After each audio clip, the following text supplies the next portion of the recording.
আসসালামু আলাইকুম। আজকে একটা ৩ বেডরুম, ৩ টা বারান্দা এবং ৩ টা টয়লেটের সমন্বয় করা একটা বাড়ির ড্রয়িং আপনাদেরকে দেখাবো।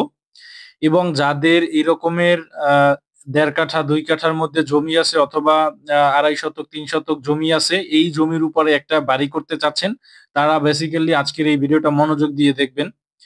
আমাদের এই ড্রয়িংটা মূলত করা হইছে একতলার জন্যই, যে এই বিল্ডিংটা মূলত একতলাই করা হবে। কিন্তু আপনারা যদি চান এই সেম ড্রয়িং এ সেম জমির উপরে আপনি ২ তলা ৩ তলা ফাউন্ডেশন দিয়ে বিল্ডিংটা করতে পারবেন। আমরা যেহেতু একতলার জন্য ডিজাইনটা করেছি, এর জন্য হচ্ছে আমরা কোনো সিঁড়ি রাখিনি, কোনো স্টেয়ার রাখা হয়নি।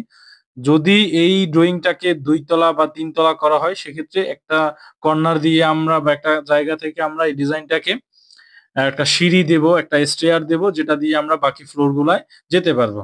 তো আমাদের এটা যেহেতু একতলার জন্য করা বা একতলা বিল্ডিং করা হবে, সম্পূর্ণ ডিজাইনটাকে করা হয়েছে একতলার জন্য। তবে এই আ জমির মধ্যে আপনারা বা এই ড্রয়িং অনুযায়ী আপনারা ২ তলা ৩ তলাও করতে পারবেন।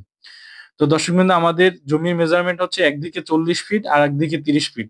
এই ড্রয়িংটা যদি হুবহু সেইম অবস্থায় আপনারা করতে চান, সেক্ষেত্রে একদিকে ৪০ ফিট এবং আরেকদিকে ৩০ ফিট জমির প্রয়োজন। তো আমাদের মূল ফন্টের দিকে হচ্ছে একটা ঢোকার হচ্ছে যে আমাদের ড্রয়িং এ মূল এন্ট্রি করেই হচ্ছে ড্রয়িং স্পেস পাবে।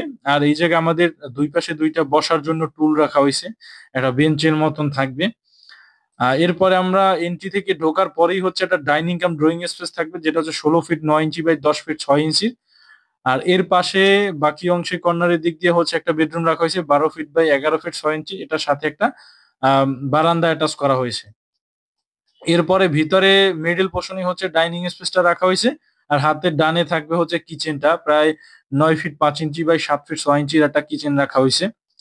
এরপরে এই জায়গা দিয়ে ডাইনিং এর ঠিক এই পাশ দিয়ে হচ্ছে একটা টয়লেট রাখা হইছে। এটা মূলত সবার জন্য কমন টয়লেট রাখা হইছে। এই আ বাসার জন্য কমন টয়লেট। এরপরে পেছনে ২ টা বেডরুম আছে। ২ টা বেডরুমই হচ্ছে মাস্টার বেডরুম। তো আমরা যদি ডান পাশের একটু ঢুকি, যে এটা হচ্ছে ১২ ফিট বাই ১১ ফিট ৭ ইঞ্চির। আর এটার সাথে একটা অ্যাটাচ টয়লেট এবং একটা বারান্দা করা হইছে।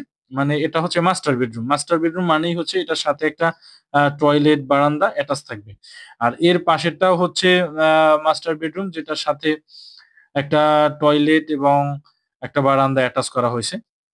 তো দর্শকবিন্দু, এই ছিল আজকে আমাদের এই ভিডিওটা। আ আর এটা মূলত আমি আগেই বলেছি যে এটা হচ্ছে একটা একতলার জন্য করা হইছে, যার জন্য কোনো সিঁড়ি রাখা হয়নি। আর এটা আপনারা চাইলে যদি এই রকমের জমির উপর বা এই ড্রয়িং অনুযায়ী এইভাবে করতে চান, সেক্ষেত্রে আপনি আ সিঁড়ি রাখতে হবে এবং দোতলা ৩ তলা ফাউন্ডেশন দিয়ে এই বিল্ডিংটা করা যাবে। তো দর্শকবৃন্দ, আমাদের যারা চাচ্ছেন যে এই রকমের জমি আছে এটার ভিতরে একটা প্ল্যানিং করতে, তো আমরা মানিক ইঞ্জিনিয়ারিং ফ্রি কনসালটেন্সি প্রোভাইড করি, যে আপনার বাড়ি সংক্রান্ত বা বাড়ি নির্মাণ, বাড়ির ডিজাইন সংক্রান্ত সকল পারপাসে আমরা ফ্রি কনসালটেন্সি বা ফ্রি পরামর্শ প্রদান করে থাকি। তো আপনি চাইলে আপনার বাড়ির মেজারমেন্ট বা আপনি কি রকমের চান, এই ডিটেইলসটা আমাদের কমেন্ট করে জানাতে পারেন। ইনশাআল্লাহ আমরা চেষ্টা করব আপনার চাহিদাটা অনুযায়ী বা কিভাবে হয় এই জিনিসটাকে আপনাকে ফুটিয়ে তোলার একটা ভিডিও আকারে। তো দর্শকবৃন্দ, সবাই মানিক ইঞ্জিনিয়ার সাথেই থাকবেন। সবাই সুস্থ থাকবেন, ভালো থাকবেন। আসসালামু আলাইকুম।